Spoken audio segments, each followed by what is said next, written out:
눈먼 파수꾼과 은혜의 사람이란 제목으로 하나님의 말씀 전하도록 하겠습니다. 이사야 56장은 구원받은 하나님의 백성들이 장차 영원토록 누리게 될 그 영원한 평강, 새하늘과 새 땅을 기다리면서 이 땅에서 어떻게 살아가야 하는지를 말씀하는 거라고 했습니다.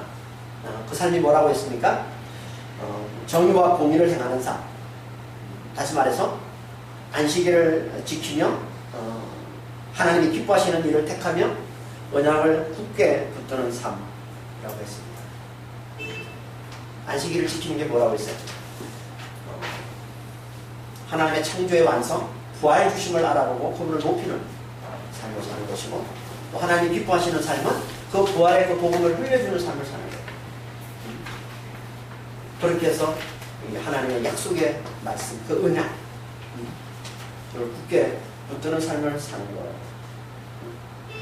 이게 그 천국, 그 영원한 그 평강을 기다리면서 이 땅에서 살아가야 될 삶이다라고 했습니다. 이것이 하나님과 연합된 자요. 이렇게 하나님과 연합된 자는 고자든 이방인이든 누구든 다 놀라운 구원, 즉 영원한 기념비와 이름이 되는, 영원한 이름이 되는 그 영생을 누리며 살게 주신다고 했습니다. 이게 우리가 지난주 살펴봤던 8절까지 말씀이죠. 그런데 이제 9절부터 갑자기 말씀의 톤이 이제 바뀝니다. 말씀의 이 톤을 바꾸셔서 이스라엘의 파수꾼과 목자에 대한 심판을 말씀하십니다. 앞에서는 고자와 이방인, 고자라도 이방인이라도 구원을 베푸신다라고 말씀을 하시고는 이제 9절부터는 그와 대조해서 파수꾼도 목자도 또 하나님께서 심판하실 것이다 라고 말씀하고 있는 겁니다. 이 말씀은 하나님께 속하지 않은, 하나님의 이 백성에 속하지 않은 고자와 이방인이라도 하나님께 연합되기만 하면, 하나님께 잘 연합된 자가 되면 구원이지만, 그렇지 않고 아무리 의로워 보여도, 아무리 하나님의 백성에게 잘 속해 있는 것처럼 보이는 그런 파수꾼, 그런 목자라 할지라도 하나님께 연합되지 않으면 그건 멸망이다 라는 말씀을 하고 있는 겁니다.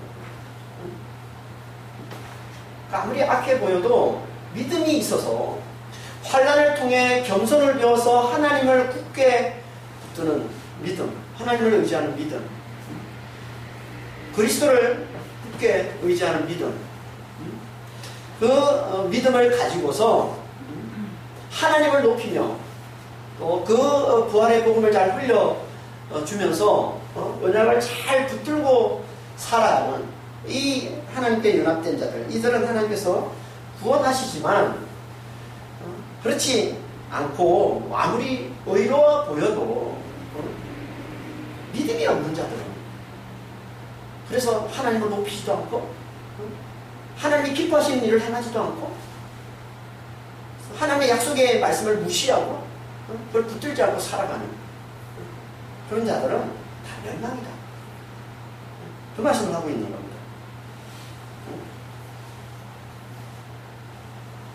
그럼 대체 믿음 없는 자들이 내놓는 하나님께 이렇게 연합되지 못한 삶이 대체 뭘까요? 그걸 말씀하고 있는 게 오늘 본문 말씀. 오늘 본문 9절에서 12절까지 말씀.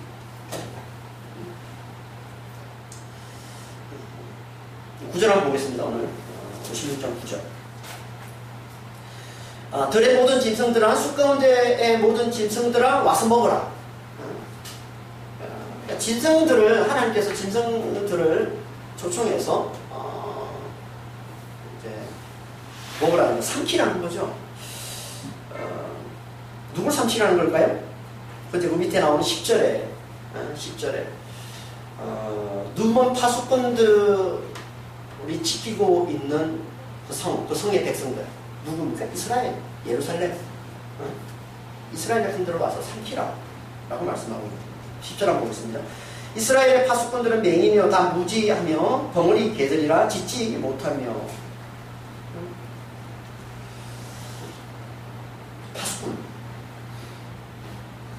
파수꾼이라는 이 말이 차파라는 이 말은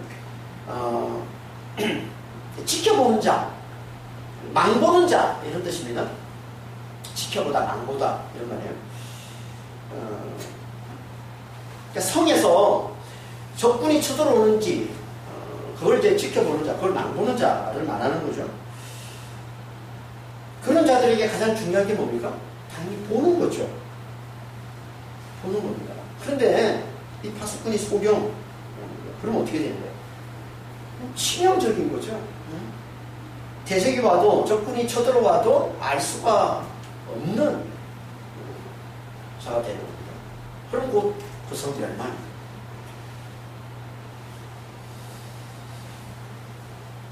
성경에서 이 파수꾼은요, 자주 이제 비유로 쓰고 있는 건데, 누굴 비유로 하는 겁니까? 선지자를 비유하는 겁니다. 파수꾼은 선지자. 하나님의 말씀, 진리를 깨달아 그걸 백성들에게 깨우쳐 주는 선지자. 이 선지자를 비유해서 자주 쓰고 있는 단어가 이 파수꾼입니다. 그냥 보겠습니다. 에스겔 3장 17절입니다. 인자야, 에스겔이 이렇게 한 말이에요. 하나님께서 인자야, 내가 너를 이스라엘 족속의 파수꾼으로 세웠으니 너는 내 입의 말을 듣고 나를 대신하여 그들을 깨우치라.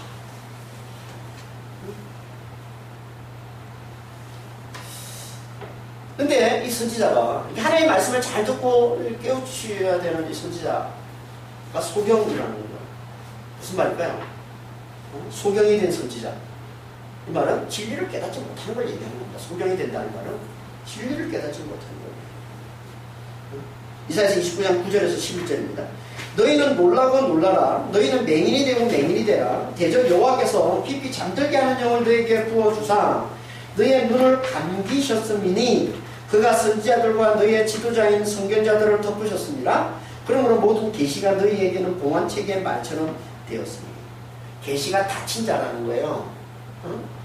그러니까 소경이 된 선지자, 이 맹인이 된 이 선지자는 계시가 닫힌 자. 다시 말해서 진리를 깨닫지 못하고 백성들에게 그 진리를 깨우쳐 주지 못하는 자가 됐다는 겁니다. 그러면 당연히 그를 따르는 백성들은 다 멸망인 거죠. 거짓에 사로잡혀서 멸망당할 수밖에 없는 거죠. 그리고 그 밑에 있는 벙어리 개, 벙어리 개도 마찬가지입니다. 같은 말을 하는 거예요. 소경, 벙어리 개. 벙어리 개는 주로 집에서 보통 이제 개를 키우는 사람들은 그 집에서 도적이 들어오지 못하도록 지켜주는 그런 역할을 하죠. 개가 집을 지키는 파수꾼 역할을 하는 게 개입니다. 그러니까 개는 도적이 오면 잘 짖어야죠. 그게 개가 가장 중요한 건데, 근데 이 개가 벙어리야.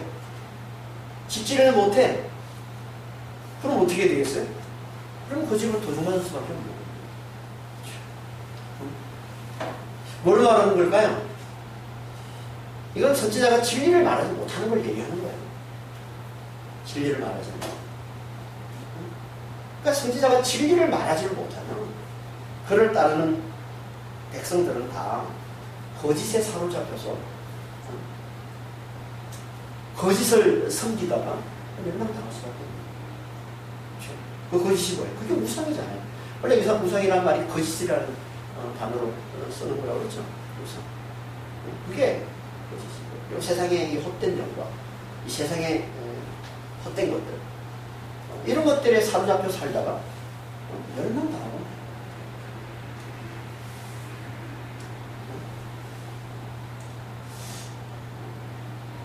이걸 이제 성경에서 자주 이제 비유로 말씀을 하고 있죠.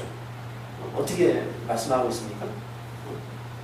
거짓 선지자에게, 백성들이 거짓 선지자에게 사로잡혀서 구약에서 계속 하시는 말씀이, 거짓 선지자는 진리를 알지 못하는 지도자라고 생각하시면 돼요. 그러니까 악한 지도자들.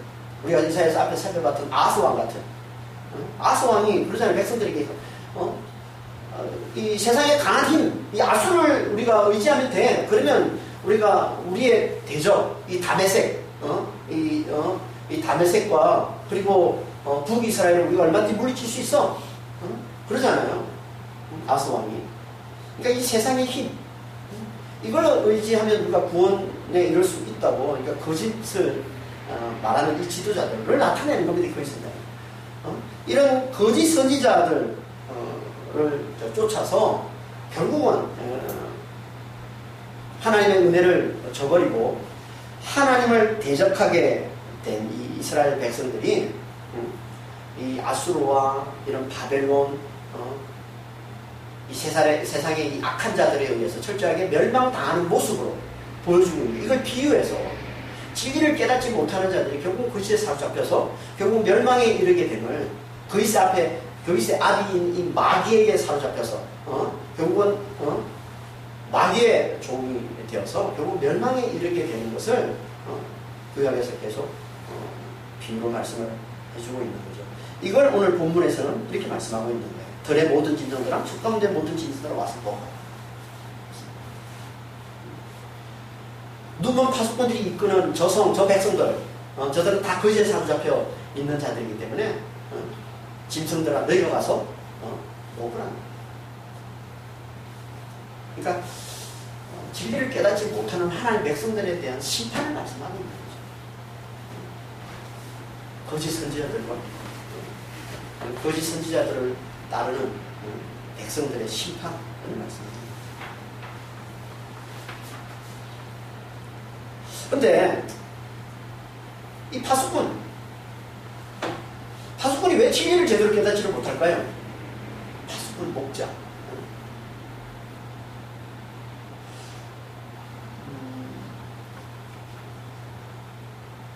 그 이유를 본문에서 두 가지로 말씀을 해주고 있습니다. 그 두 가지가 뭐냐면 게으름과 심한 탐욕. 이 두 가지라는 거예요. 그게 11절 후반절에서 10절 후반절에서 11절까지 말씀입니다. 먼저 이 눈먼 파수꾼들은 잠자기를 좋아하는 게으른 자들이다 이렇게 말씀을 하고 있죠. 10절 후반절에 볼까요? 다 꿈꾸는 자들이요 누워있는 자들이요 잠자기를 좋아하는 자들이니 꿈꾸는 거, 눕는 거 다 잠자는 걸 나타내는 겁니다. 반복해서 얘기하고 있는 거예요. 잠자는 거. 그러니까 깨어있어야 할 이 파수꾼이 깨어있는 게 생명인데 파수꾼에게는 그렇죠. 깨어있어야 할 이 파수꾼이 잠자기를 좋아한다. 치명적인 겁니다. 그렇죠.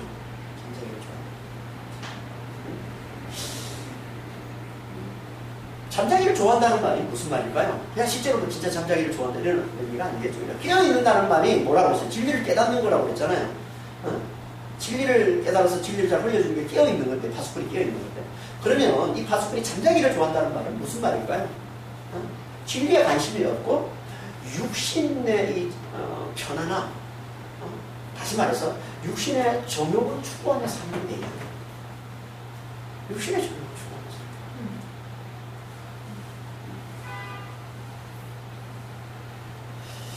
이게 파수꾼이 진리를 깨닫지 못하는 어떻게 보면 가장 근본적인 이유가 뭐냐면 육신의 정욕을 추구하기 때문에. 진리를 깨닫는 게 뭡니까?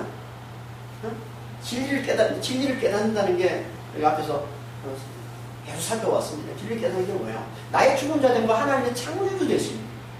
내가 죽고 내 안에 그리스도가 사심. 육이 죽고 영으로 사는 자가 되었다는 걸 알아보는 게 그래서 그 하나님, 그 그리스도, 그 성령을 굳게 의지하며 살아가는 게 이게 진리를 깨닫는 것인데 이걸 가장 어떻게 보면 확실하게 가로막는 그걸 대적하는 가장 크게 대적하는 그 방해물이 뭐겠습니까? 육신을 계속 살려내는 거죠. 육신을 쫓아가는 거죠. 육신의 정욕을 추구하는 거란 말이에요.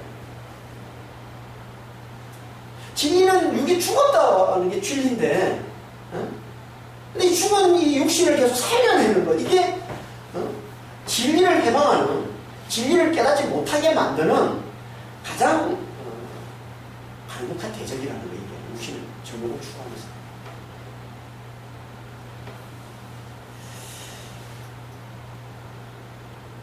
그래서 이걸 육신의 정욕을 추구하면서 하는 걸 뭐라 그러냐, 다른 말로 영적 게으름, 영적 나태라고. 게으르다는 거, 우리가 보통 세상에서 게으르다는 표현은 아무 일도 하지 않는 걸 얘기하는 거지만, 영적 게으름, 영적인 나태는 그런 걸 말하는 게 아닙니다. 영적 게으름은 뭐예요? 영적 게으름은 누구보다 열심히 일하는 모습으로 나타날 수 있어요. 근데 그것으로 인해서 진리에 관심을 두지 않으면, 진리를 찾지 않으면 하나님은 그걸 영적 게으름으로 돼요. 그러니까 진리에는 관심이 없이 세상 일에만 열심을 내면 하나님은 그걸 나태, 영적으로 나태한 자다. 하나님 그렇게 여기신다니까요. 그러니까 세상에서 막 바쁘게 살아가는, 그러면서 내가 진리를 관심을 두지 않고 무시하고 살아가게 되면 그저가 게으른 자인 거예요. 그게 진짜 게으른 자예요. 영적으로 진짜 게으른 자라.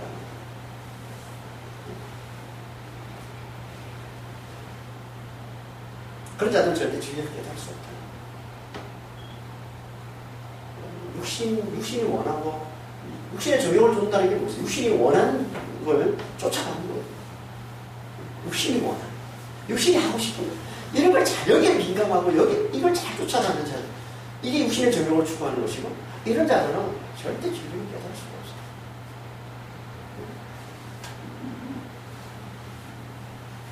그리고 또 한 가지 파수꾼이 진리를 깨닫지 못하는 이유가 있는데, 그게 뭐냐면 탐욕이 심하다는 거예요. 심한 탐욕 때문이에요. 이게 11절 말씀이요. 이 개들이라고 그래요. 앞에서 덩어리 된 개, 를 여기서 얘기하는, 여기 개라는 이 의미는 경멸의 의미도 담겨 있는 겁니다. 그러니까 유대인들은 이 개라는 말을 대단히 경멸적으로 씁니다.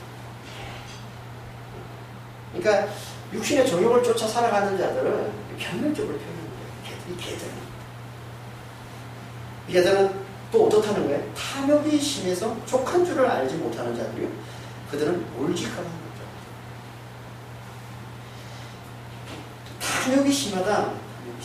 탐욕이라는 단어는 네핏인데요. 네핏이라는 말은 원래 숨 쉬는 존재를 말하는 거예요. 숨이라는 단어예요. 나파스, 이게 숨이라는 단어예요. 숨 쉬는 존재? 그래서 숨 쉬는 이 존재, 숨을 쉬어 밖으로서 들어오는 이 숨을 들여 마셔서 사는 존재. 사람이라는 뜻도 있고, 목숨이라는 뜻도 있고, 그리고 또 마음, 혼이라는 뜻도 있고, 숨이 그 안에 있어서 살고 있는 존재이고, 혼이라는 뜻도 있고, 마음이라는 뜻도 있어요. 이게 네핏이라는 단어죠. 이런 의미를 다 가지고 있는 단어예요, 네핏이는. 근데 이 단어가 뒤에 이제 강한이라는 단어와 같이 이제 짝이 돼서 쓸 때는 마음의 욕심을 나타내는 것이 없습니다. 마음의 욕심. 이 마음의 욕심이 강하다는 거예요. 맹렬하다는 거예요. 맹렬한, 강한 이런 뜻이거든요. 마음의 욕심이 맹렬하다. 그래서 만족함을 모른다는 거예요. 항상 욕심이 맹렬해서 만족함을 모른다.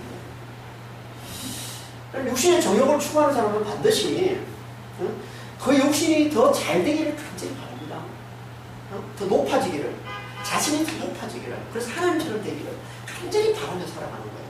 이게 탐욕.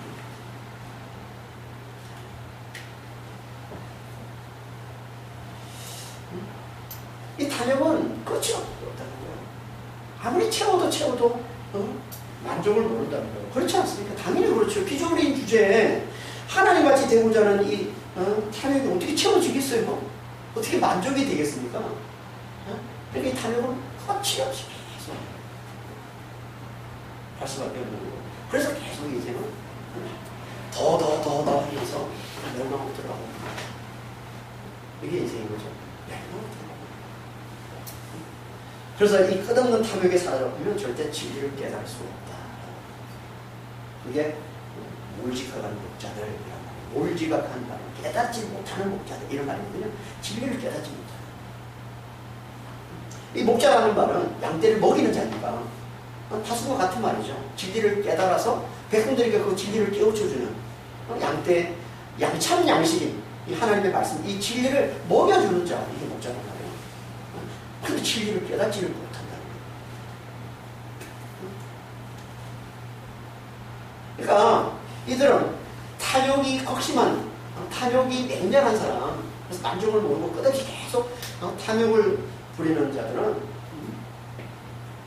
이 세상에서 어떻게든 자기가 더 잘 되고 자기가 높아지고 더 많이 가지고 더 많이 누리고 더 많이 벌고 더 높이 올라가는 데만 관심이 있고 그것만을 열심히 추구하며 살아가는 것들은 절대 내가 죽고 그리스도가 내 안에 사신다는, 육이 죽고 영으로 사는 자라는 이 진리를 깨달을 수가 없는 거예요. 절대 깨달을 수가 없는 거예요.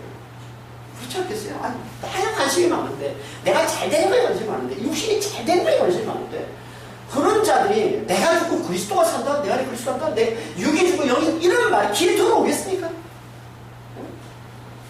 이런 말을 하면은 불쾌하게 여기고 화를 내고 거절할 수밖에 없는 거예요. 내가 잘 되는 게 왜 나빠 그게? 세상에서 잘 되는 게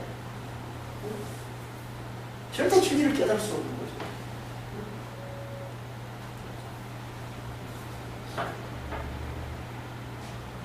이렇게 진리를 깨닫지 못하는 것들은 결국 이 진리에서 돌아서서 자기 유익만을 추구하며 살아간다는 거예요. 그게 11절 후반절이죠. 다 제 길로 돌아가면 사람마다 자기 이익을 추구하고 있습니다. 제 길로 돌아가면, 이거 우리가 이사야서 53장 6절을 살펴봤습니다. 이사야서 53장 6절입니다. 우린 다 양 같아서 그릇 행하여 각기 제 길로 가거늘 여호와께서는 우리 모두의 죄악을 그에게 담당시키셨다. 우리 이 말씀 살펴보면서 에베소 2장 3절 말씀도 같이 살펴봤습니다. 에베소 2장 3절에 보면은 사람이 어떤 존재인지를 이렇게 말씀하고 있는 거예요. 원래 어떤 존재냐, 사람은.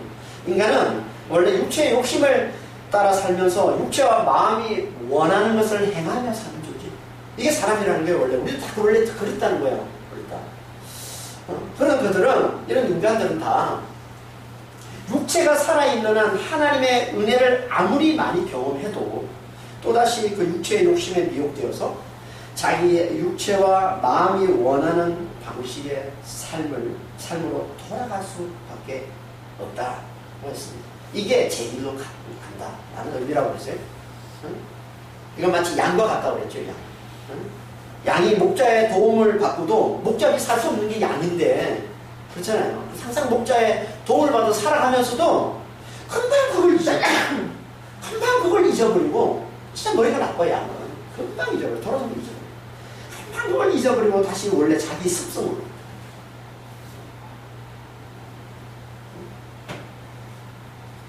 이게 인간이라는 거예요. 금방 잊어버려서 다시 육체로, 다시 육신의 욕심으로, 다시 육체와 이 마음이 원하는 대로 살아가는 그런 존재, 이게 인간이다. 어쨌거나 하나님께서 사사기 전체 이 한 권을 다 할애해서 이걸 강조해서 말씀을 하시겠어요? 사사기 말씀이 뭐라고 해요? 사사기 말씀의 핵심이, 사사기 말씀의 전체 주제가 뭐라고 했습니까? 당시 이스라엘에는 왕이 없으므로 사람들이 다 자기 속견에 옳은 대로 행하더라. 이거였잖아요, 그렇죠? 사사기 말씀이. 그걸 얘기하는 거예요. 그걸 고발하는 말씀이에요. 너희들은 다 그렇다. 너희는 다 악한 존재들이다. 절대 이 악에서 벗어나지 못해.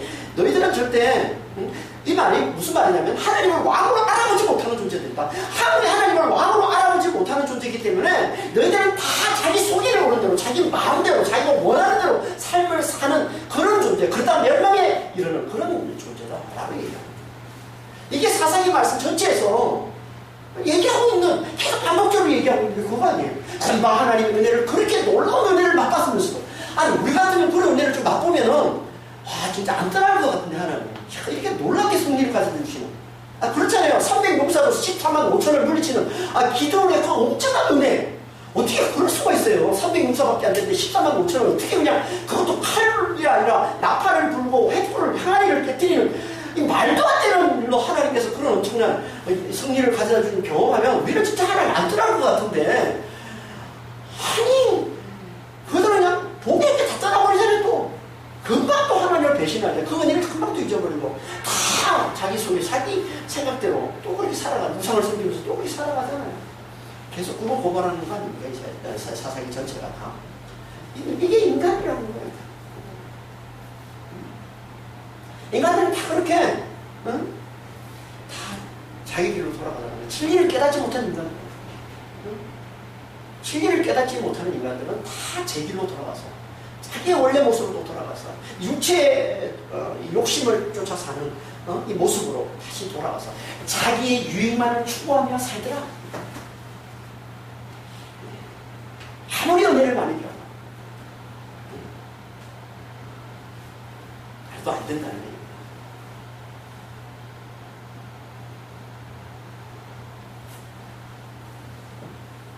그 결과가 뭐예요? 멸망이죠. 그 멸망을 성경에서 아주 술취함으로 표현합니다. 술취함. 그게 12절 말씀입니다. 오라 내가 포도주를 가져오리라. 우리가 독주를 탔던 바 시작. 내일도 오늘같이 크게 넘치리라.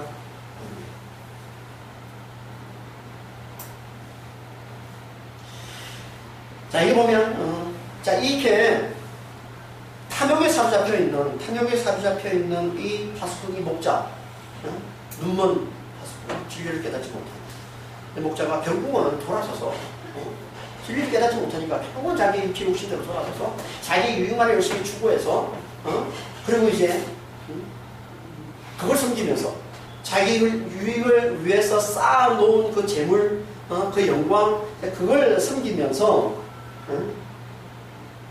그것이 자기에게 평안을 가져다 준다고 교만을 떠는 모습이에요. 이 모습이. 이걸 좀 더 자세하게 잘 말씀해 주고 있는 말씀이 신약에서 예수님께서 비유로 말씀하신 어리석은 부자 이야기예요. 오늘 이 눈먼 이 파수꾼과 똑같습니다. 어리석은 부자 이야기가. 잘 보면 내용이 같은 내용을 얘기해요. 자, 볼까요? 누가복음 12장 15절에서 16절, 19절에서 21절입니다. 그들에게 이르시되 삼가 모든 탐심을 물리치라. 탐심에 대한 이야기예요. 이제 어리석은 부자 이야기는 탐심을 물리치라. 사람의 생명이 그 소유에 넉넉한 데 있지 아니하니라 하시고 비유로 그들에게 말씀해요. 탐심에 대한 비유 말씀인 거죠. 비유로 그들에게 말하여 이르시되 한 부자가 그 밭에 소출이 풍성하며 심중에 생각하여 이르는데 19절에 영혼아 여러 앱설 물건을 많이 쌓아두었으니 평안히 쉬고 먹고 마시고 즐거워하자 하리라 하되 하나님은 이르시되 어리석은 자여 오늘 밤에 내 영혼을 도로 찾으리니 그러면 내가 준비한 것이 네 것이 되겠느냐 하셨으니 자기를 위하여 재물을 쌓아두고 하나님께 대하여 부여하지 못한 자가 이와 같으니라. 오늘 본문과 같은 말씀을 하고 있는 거죠. 그렇죠? 진리를 깨닫지 못해서 자기 유익을 위해서 열심히 자기 유익만을 추구하며 그래서 쌓아놓은 그 재물, 그 재물만 바라보고 그것으로 평안을 누리고자 하는 이 눈먼 파수꾼, 그래서 먹고 마시고 술 취하는 이 눈먼 파수꾼과 어리석은 부자가 같잖아요. 지금 자기 열심히 일해가지고 쌓아놓은 그 재물을 보고는 이제 이것이 내게 평안을 가져다 주리라. 나는 이제 얼마든지 평안하게 살아갈 수 있어 라면서 이제 교만을 들고 있는 모습. 그러면서 뭐예요? 술 취한 모습으로 나타나잖아요. 먹고 마시면. 먹고 마신다는 건 다 술 취한 걸 얘기하는 겁니다. 먹고 마시면. 이렇게 교만을 떠는 모습. 뭘 이렇게 표현하고 있는 거예요? 술 취하는 모습으로. 그러자 하나님은 어떻게 얘기해요? 오늘 밤에 내가 내 영혼을 도로 찾으니. 심판을 얘기하는 거죠. 너무 멸망이다. 먹고 마시니까 술 취하니까 멸망이라. 성경에서는 여기 술 취함은 뭘 나타내냐면 성경에서 술 취한다는 얘기 상당히 많이 나옵니다. 우리가 이사야서에서 살펴보면서 앞에서 자주 살펴봤습니다. 술 취하는. 술 취하면 뭘 얘기하냐면 진리를 깨닫지 못해서 거짓에 사로잡혀서 거짓에 사로잡히고 우상에 사로잡히고 헛된 영광에 사로잡혀서 교만을 떠는 어리석음을 나타내는 표현이에요. 술 취. 우리가 볼 때도 술 취하는 모습을 보면 되게 어리석어 보이지 않아요? 뭐. 술 취해가지고 거만을 뜨는 이런 모습들이 얼마나 어리석어 보입니까? 그래서 막 속에 배도 돈도 없어서 술 취한 사람은 왜 이렇게 막 자기가 대단한 사람처럼 막 돈을 팍팍 채워주고 말이야 팍 뿌리고 그러면서 그런 거에다 가만하게 제가 이렇게 교만을 뜨는 거거든요. 그러니까 어리석은 이 교만을 뜨는 모습으로 나타나 술 취한 그걸 보여주는 거예요. 술 취함이. 그래서 술 취한 자를 이렇게 얘기하는 겁니다. 잠언서 20장 1절에 포도주는 독주는 거만하게 하는 것이요 독주는 떠들게 하는 것이라 이에 미혹되는 자보다 지혜가 없느니라. 이사야서 28장 37절에도 에브라임의 술 취한 자들의 교만한 열망이 발에 밟힐 것이나 그리하여도 이들은 포도주로 말미암아 옆걸음치며 독주로 말미암아 비틀거리며 제사장과 선지자도 포도주에 빠지며 독주로 말미암아 비틀거리며 환상을 잘못 풀며 재판할 때 실수하는 진짜 뭐 선지자와 진짜 재판장들이 맨날 술 마시고 그런 얘기가 아니라 지혜가 없어 진리를 깨닫지 못해서 거짓에 사로잡히는 것을 얘기하는 거예요. 그러니까 그래서 교만을 뜨는 거예요. 거짓에 사로잡혀서 헛된 것을 붙들고 헛된 영광, 헛된 우상 이런 것을 붙들고서 교만을 들고 있는 교만을 뜨는 모습을 나타내고 있는 겁니다. 이게 술 취함이라는 거예요. 이게 그러니까 성경에서 말하는 술 취함은 이걸 얘기하는 거예요. 진리를 깨닫지 못해서 거짓에 사로잡혀서 교만을 뜨는 것, 교만을 뜨는 이 어리석음 이걸 나타내는 게 술 취함이에요.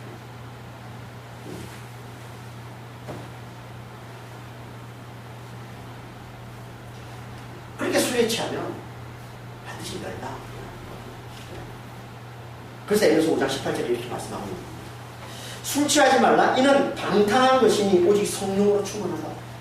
술 취하지 말라. 이건 방탕. 술 취하는 게 뭐라는 게 방탕. 방탕은 무질지 아닙니까?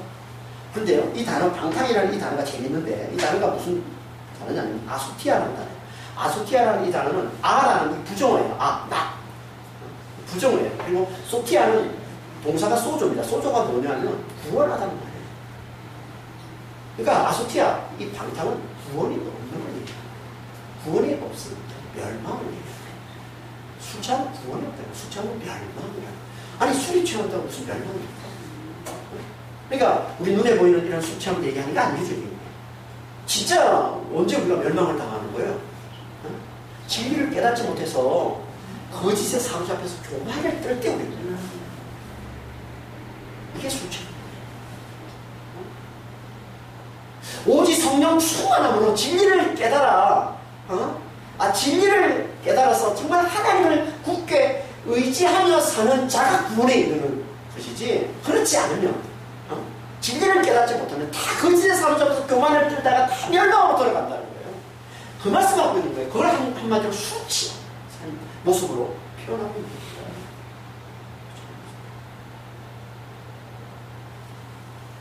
그래서 성경에서는 항상 멸망당할 때마다, 멸망의 이야기를 할 때마다 항상 술 취함이 같이 됩니다.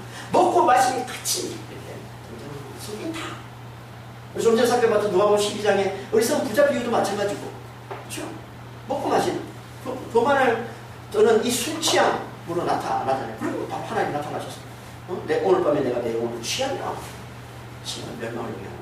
다니엘서 5장에 보면 바벨론의 멸망에 대한 이야기가 나오는데, 다니엘서 5장 마지막 절이 이제 바벨론 멸망당합니다. 멸망당하는데, 그 5장 1절에 보면 바벨론의 마지막 왕이 벨사살 왕이 뭐합니까? 귀족들 1000명을 모아놓고 술 파티를 합니다. 먹고 마시는 일을 하는 거예요. 술 취하는 모습이 나타나는 거예요. 그러자 갑자기 그곳에 멸망이 들어가죠. 가지당하는 거죠. 마태복음 24장에도 마지막 때 멸망이 찾아오는데 어떻게 찾아오냐면 악한 종들이 술동물을 불러다가 먹고 마실 때 갑자기 호련히 하나님 주님이 오셔서 저를 멸망시키시고 심판하신 걸로 그렇게 말씀을 하고 있는 겁니다.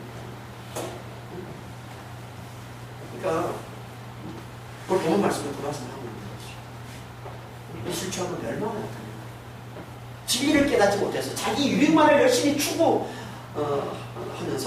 그렇게 해서 쌓아놓은 그 재물, 그 영광, 거기에 취해서 그것이 나를 구원해 줄 것이다. 이제 나는 영원토록 평안하게 잘 살 수 있을 것이다. 라고 교만을 떨 때, 그렇게 술에 취해 있을 때, 그때 갑자기 심판들이 갑자기 들이닥치는 게 이게 멸망이다.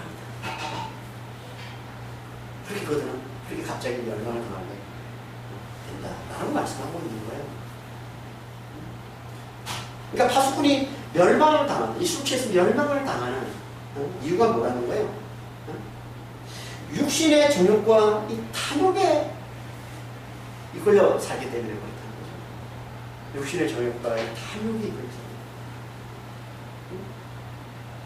파수꾼이라고 목타라도 지도자라도 누구보다 의로워 보이고 누가 봐도 좀 깨어있는 사람처럼 보이는 그들이라 할지라도 육신을 의지하는 순간 그들은 다 이렇게 거짓 사로잡혀서 멸망을 떠나는 육신을 의지하는.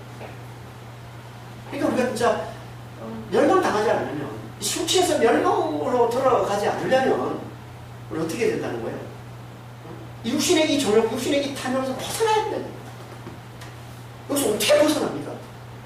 우리는 절대 안 되잖아요. 우리가 무슨 우리 능력으로 육신에서 우리가 벗어날 수 있습니까? 그래서 예수님이 오시는 거잖아요. 그래서 예수님이 오셔서 우리의 육체를 품으시고 십자가에 죽으신 거 아닙니까? 그래서 그리스도의 사람은, 예수를 믿는 자들은 그 육체를 그 정욕과 탐심과 함께 십자가에 못 박았다고 하는 거예요. 갈라디아서 5장 24절입니다. 그래서 예수의 사람들은 육체를 그 정욕과 탐심과 함께 십자가에 박아요. 이제 이거 외울 정도 되지 않았습니까? 이제 외워야죠. 하도 이제 자주 설교하면서 너무 자주 말씀을 해요. 갈라디아서 5장 24절. 이제는 귀가 닳도록 들었으니까 이거 이제 외우고 있어요. 이게 예수 믿는 사람이라는 거예요. 누가 육체를, 그 육신을, 그 육을, 그 정욕과 그 탐심과 그 십자가에 못 박은 자.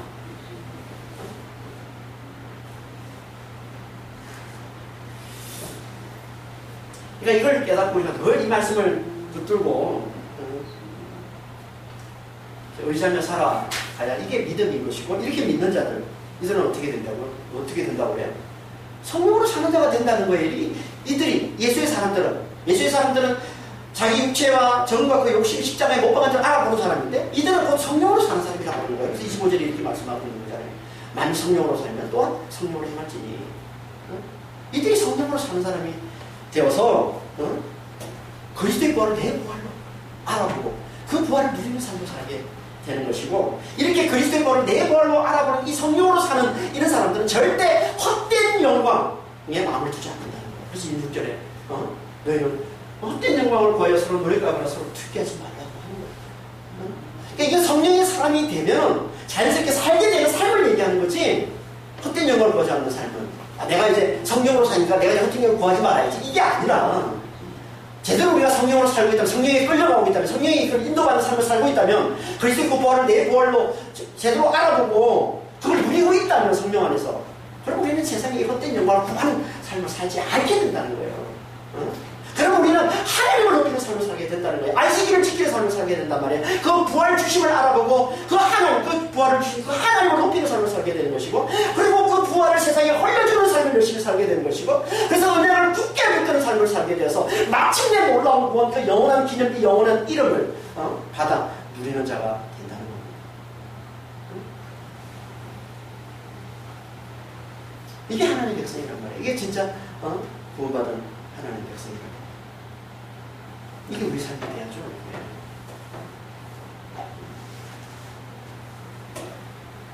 육신에서 벗어나야, 육신에서 벗어나야 성령의 사람이 돼야, 믿음의 사람, 성령의 사람이 돼야 우리가 멸망당하지 않고, 이 눈먼 이 파수꾼 내가 속아서 멸망당하지 않고 영생을 누리며 살 수 있다.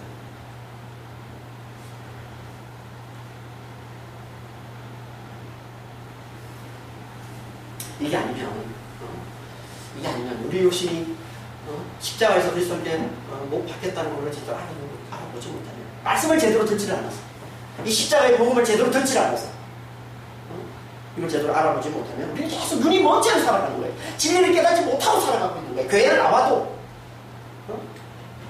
눈이 먼 거예요. 아직도 여전히 진리를 깨닫지 못해.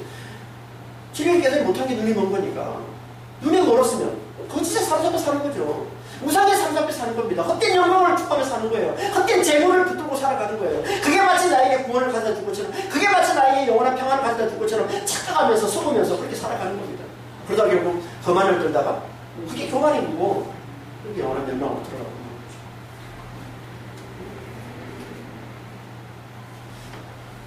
그렇게 멸망당하는 그 눈먼 파수꾼들을 쫓으면 다 함께 멸망입니다.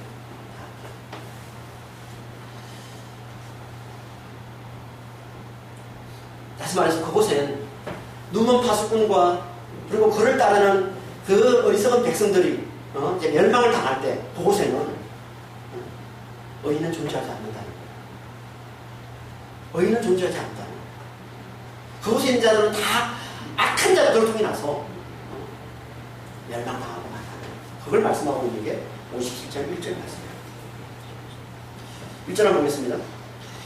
의인이 죽을지라도 마음에 드는 자가 없고 진실한 이들이 거두감을 당할지라도 깨닫는 자가 없도다. 의인들은 악한 자들 앞에서 불려가도다. 의인이 죽었는데 마음에 드는 사람이 없고 진실한 이들, 여기 진실한 이들이라고 하는데 정확한 단어는 은혜의 사람입니다. 에노스, 헤세드. 에노스 알죠? 앞에서 살펴봤습니다. 에노스가 뭐라고 했습니까? 연약한 그릇, 쉽게 깨지는 그릇, 존재.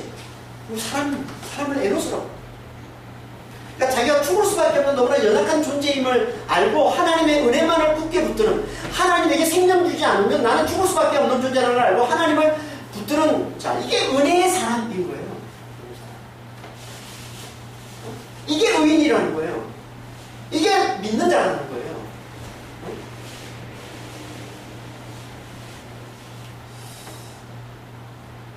근데 이 은혜의 사람이 거두감을 당해도, 재래감을 당하고 거두감을 당해도 깨닫는 사람이 없다. 거기 아무도 관심을 두지 않는다는 거예요. 아무도 모르고 관심을 두지 않는다는 거예요.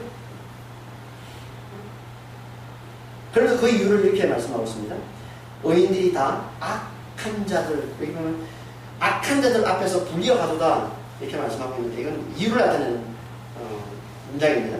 그러니까 왜냐하면 의인들은 악한 자들 앞에서 불려가다 이렇게 있는데, 이게 악한 자들이라는 단어가 라예요. 라라는 단어는 악이라는 뜻으로 쓰이지만 재앙, 환란이라는 뜻으로 쓰입니다. 그래서 우리 개혁 개정에는 지금 악한 자라고 번역이 있지만 새 번역이나 개혁 요전 개혁 한글, 개혁 한글에 보면 화액이라고, 화액이란 말이 뭐예요? 이게 재앙이라는 뜻이에요. 재앙. 그리고 새 번역 성경에도 재앙이라고 번역이 되어 있고요. 영어 성경에도 보면 킹제스 버전은 악이라고 번역하고 있지만 NRSV나 이런 다른 영어 성경에 보면 또 재난, 재앙 이렇게 표현하고 있습니다. 그러니까 번역본마다 이렇게 악으로 쓰기도 하고 이 재앙으로 쓰기도 하는데, 문맥상 보면 이 재앙으로 번역하는 게 좀 더 적절합니다.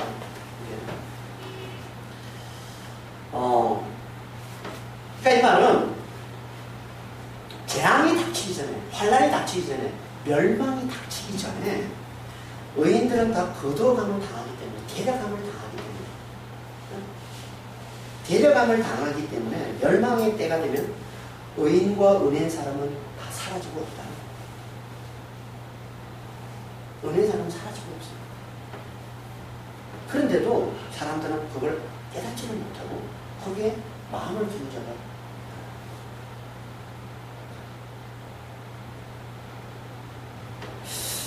무슨 말이에요? 은혜의 사람이 사라졌는데도, 여인이 다 사라졌는데도 그걸 알지 못하고 거기에 관심이 없고, 아니 오히려 그걸 기뻐하는 자들, 기뻐하는 세상이 다 그걸 기뻐해. 의인들이 은혜의 사람들이 사라져. 그럼 그게 뭐예요? 그게 악한 자로 가득한 세상, 그게 악으로 가득한 세상. 그러면 악한 자가 아닌 이 의인, 이 은혜의 사람이 누구라는 얘기입니까? 이건 의인을 알아보고 그게 관심을 가지는 자들이거든요. 은혜의 사람을 알아보고 그걸 관심을 가지고 그걸 귀하게 여길 줄 아는 사람, 이게 의인이고 이게 은혜의 사람. 그래서 예수님이 이렇게 말씀하고 있죠. 마태복음 10장 41절에 의인의 이름으로 의인을 영접하는 자는 의인의 상을 받는 것이고, 그러니까 의인은 의인을 알아본다는 거예요. 은혜의 사람은 은혜의 사람을 알아봐요. 그걸 기뻐해요. 은혜를 말하는 사람, 나는 아무것도 아니에요. 하나님 은혜로 사는 자 같습니다. 하나님 제 생명이 맞습니다. 없습니다. 전 하나님의 은혜 없으면 살 수가 없어요. 라고 말하는 이 은혜의 사람을 만나면 행복해요. 기뻐요. 즐거워해요. 그래서 잘 용접해요. 그런 사람이 오히려 그런 사람이 은혜의 사람이라는 거예요. 그런 사람이 있는 사람인 거예요. 응? 이들이 남아있는 세상은 망하지 않는다는 거죠. 이런 자들이 세상에 있으면 이 세상은 망하지 않아요. 한 사람이라도 세상에 은혜를 기뻐하고 은혜를 말하고 또 은혜의 사람을 잘 환대해주고 환영해주고 하는 사람이 있으면 세상 망하지 않아요. 하지만 어느 날 이들이 다 사라지는 날이 온다는 거예요. 은혜를 말하는 자가 하나도 보이지 않는 날이 온다는 거예요. 그 날이 무슨 날이에요? 그게 멸망. 이 세상에 멸망의 때가 찼다. 그리고 그렇게 멸망당할 자들이 누구라고요? 은혜 사람이 사라졌는데도 알아보지 못하고 아무도 그걸 깨닫지를 못하고 거기 관심도 없고 오히려 기뻐하면서 태평하게 잘 살고 있는 그런 사람들 이들은 다 그 멸망 가운데 들어가서 영원한 멸망을 당하게 될 거예요.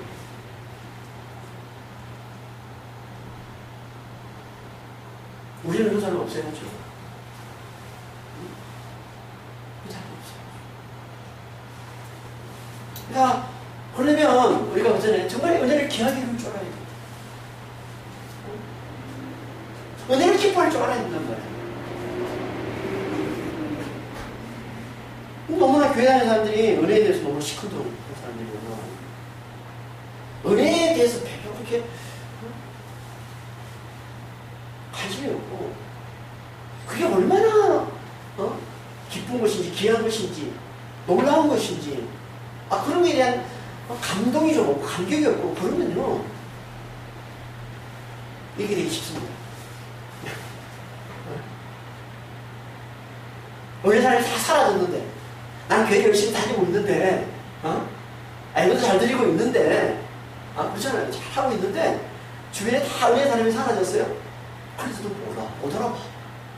은혜에 관심이 없으면요 교회는 열심히 다녀도 은혜 사람이 사라졌는데도 못 알아볼 수 있습니다. 은혜에 관심이 없습니다. 그럼 그게 뭐라는 거예요? 그게 멸망당한 거예요. 하나님 오실 때 교회 열심히 다녀도 그러니까 교회를 잘 다녀야지. 진리를 깨달아야지. 은혜를 알아봐야지. 하나님 생명 주심으로 산다는 하나님 우리에게 부활을 주셔서 우리가 산다는 이 은혜를 알아보고 여기에 감기 이걸 기뻐 이걸 귀하게 여기며 살아야지. 교회는 열심히 다니는데 교회 문턱은 달도록 잘 다니는데 교회 하나님은 잘 하는데 은혜는 관심 없네. 내 행위에만 관심이 있네. 내 열심히에만 관심이 있네. 내 수고에 상받는 건 관심이 있네. 그건 율법인 거죠. 그럼 멸망. 그 얘기하고 있는 거예요.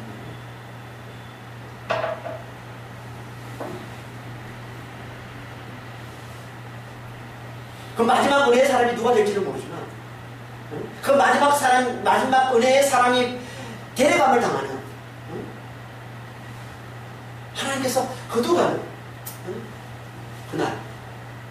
그날에 이 세상은 반드시 멸망당하게 된다. 눈먼 파수꾼과 그 눈먼 파수꾼을 바로 쫓아다니는 은혜를 배신하고 하나님을 대적하는 그 어리석은 백성들은 다 멸망 가운데 들어갑니다.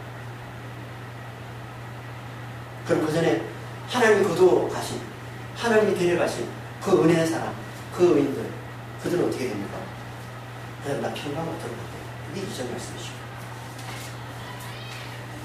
이제 그들은 평강에 들어갔느니 바른 길로 가는 자들은 그들의 침상에서 쉬고.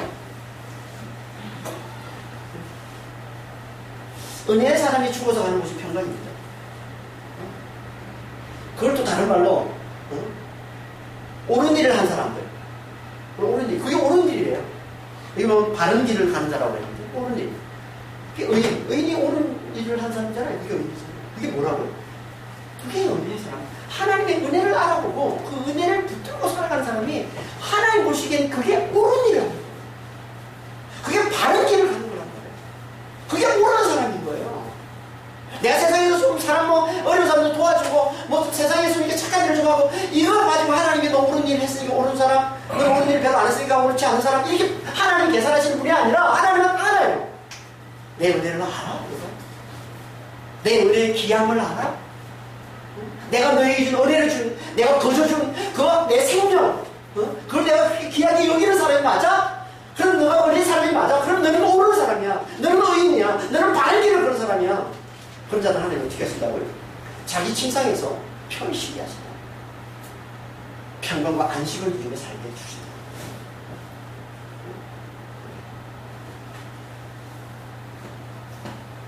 그래서 성경은 자주 의인, 은혜의 사람, 이들은 죽어서 복이 있다. 그렇게 얘기하는 겁니다. 계시록 14장 11절 13절입니다. 성도들의 인내가 여기 있나니 그들은 하나님의 계명과 예수에 대한 믿음을 지키는 자니라. 또 내가 들으니 하늘에서 음성이 나서 이르되 기록하라. 지금 이후로 주 안에서 죽는 자들은 복이 있도다 하시매 성령이 이르시되 그러하다 그들이 수고를 거치고 시리니 이는 그들이 행한 일이 따름이라 하시더라. 그들이 행한 일, 이게 뭐겠어요? 이 12절에 얘기하고 있는 하나님의 계명, 곧 예수에 대한 믿음을 지키는 걸 얘기하는 겁니다. 하나님의 계명은 예수에 대한 믿음이에요. 응? 그렇잖아요. 하나님이 계명을 주셨어요. 그런데 그 계명을 지킨 자는 아무도 없어요. 그렇지? 한 사람도 없다고 그러잖아요. 율법을 하나님 주셨는데 지킨 자는 아무도 없어요. 그럼 그걸 왜 주신 거야, 하나님이? 예수를 믿으라고. 하나님 믿으라고. 자신의 무력함을 알아보고 하나님을 굳게 붙드는 자 되라고. 하나님 보내신 그 구원자 그리스도를 굳게 붙드는 자가 되라고. 그게 하나님 우리에게 계명을 주신 목적이잖아요. 그러니까 하나님의 계명한 것 예수에 대한 믿음이에요. 이걸 지키는 것. 이게 은혜 사람이 되는 거고, 이게 의인인 것이고, 이들은 어떻게 된다고 얘기합니까? 이게 주 안에서 죽은 자고, 이들은 다 복이 있다. 그 복이 뭐라고 그래요? 수고를 거치고 쉼을, 수고를 거치고 쉼을 누리는 사람.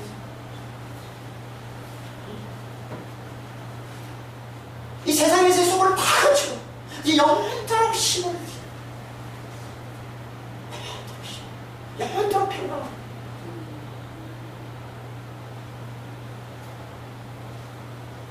그래서 죽어서, 의인은 죽어서 복이 있다.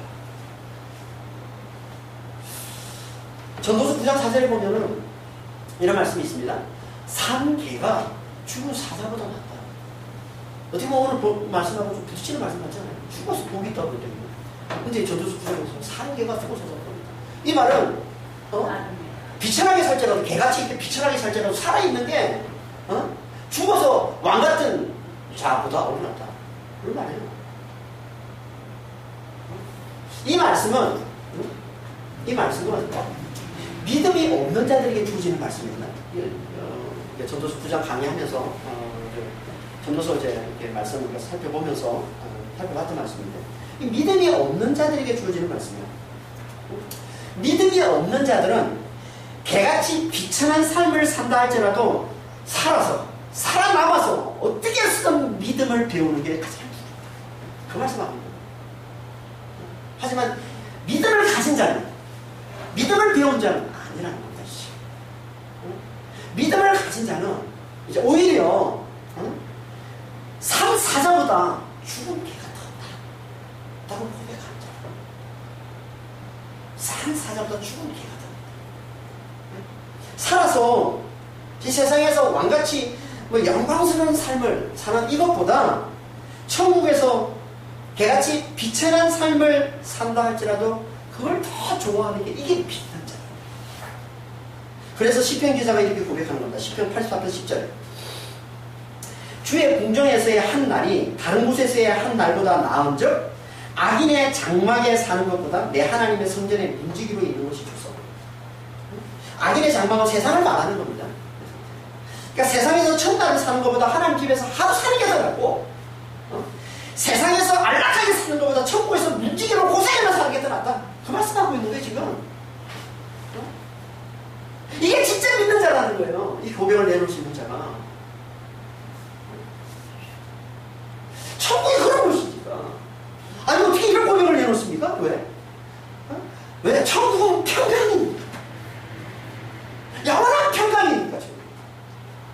영원한 평강이 뭐예요? 평강이란 말, 이 샬롬이란 말이죠. 샬롬이 뭐예요? 이 거치다, 마치다, 끝내다, 완성하다는 뜻이에요.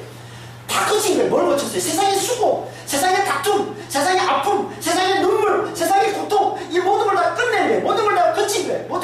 마친 거예요. 그리고 그 기쁨, 그 평강, 그 즐거움, 그 안심, 이걸 완성한 거예요. 그래서 영원토록 그 기쁨, 그 평강을, 그 안식과 그 즐거움을 영원토록 누리며 사는 거, 이게 천국이라는 거예요. 이걸 알아보고 이 천국을 사모하는 자, 이 천국을 사모하며 사는 자, 이 천국이 이 세상에서 천당을 사는 것보다, 이 세상에서 우리 장수하는 것보다, 이 천국에서 장수하는 걸 더 사모하고 그걸 더 간절히 바라보고 구하는 자, 이게 진짜 믿음이 있는 자예요. 이게 하나님은 믿는 자라고 여기시는 거예요. 이걸 우리가 제대로 믿는 자가 맞다면, 믿는 자가 뭐라고 그랬어요? 내 죽은 자 되고 하나님의 창조주 되심을, 내가 죽고 내 안에 그리스도 사심을, 그리스도에서 내가 영생과 부활을 사는 자임을 알아보는 자잖아요. 이게 믿는 자잖아요. 그 영생과 부활을 사는 자임을 알아보고 성령 안에서 그걸 맛보고 사는 자가 맞다면, 진짜 우리가 그 믿음을 가진 자가 맞다면, 하나님 우리에게 기대하시는 게 뭐겠어요? 이 세상을 살면서 이 세상에 천당을 사는 것보다 그 천국에서 하루만 사는 것이 더 낫다는 이 고백 아닐까요? 이 고백을 내놓은 자가 이게 진짜 믿는 자예요. 제대로 하나님의 은혜를 알아보는 자라는 거죠.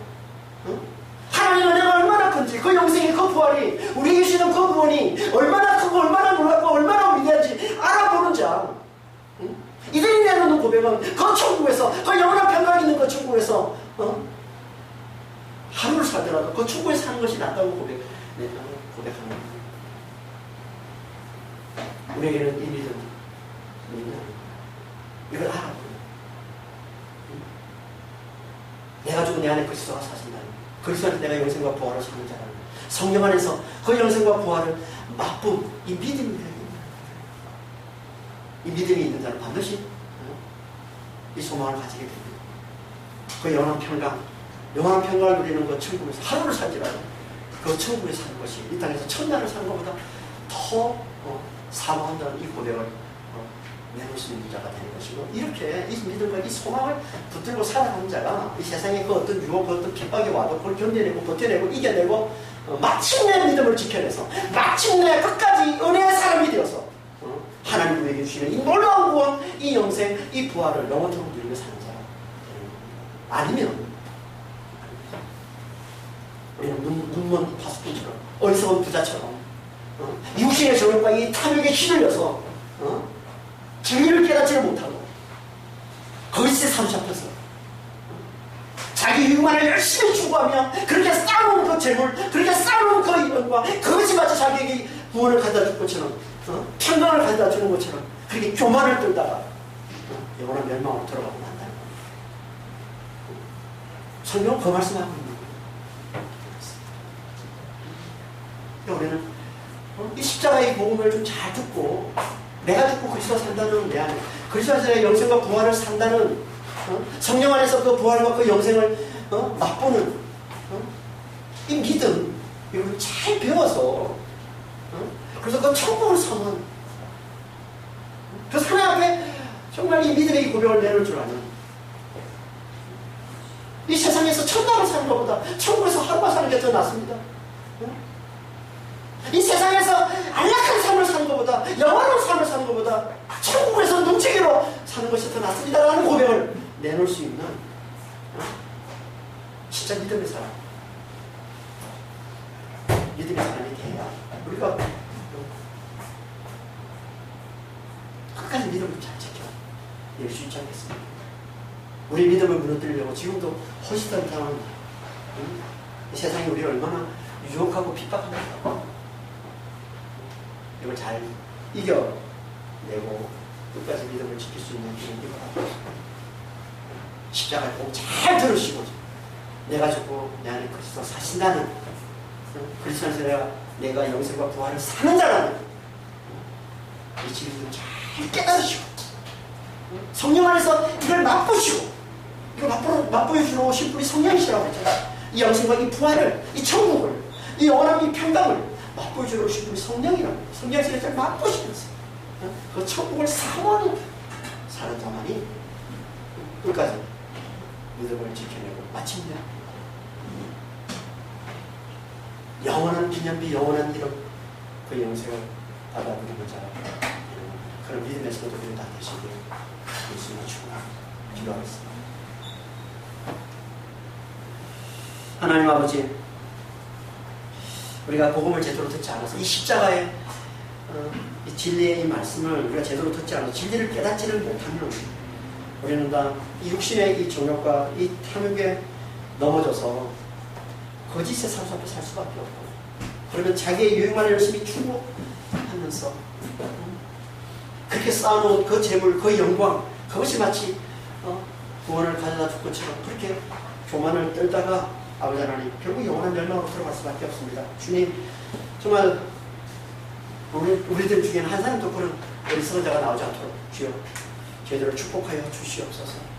아버지 하나님, 정말 말씀을 잘 듣고 이 진리의 말씀을 잘 듣고 저희들을 잘 깨달아서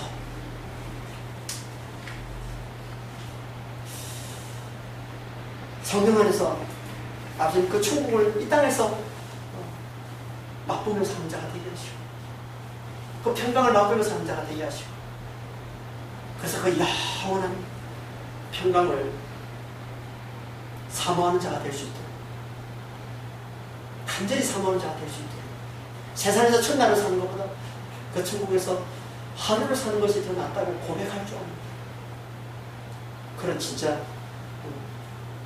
믿음의 사람이 될 수 있도록 저희들을 축복해 주시고 인도하여 주시옵소서.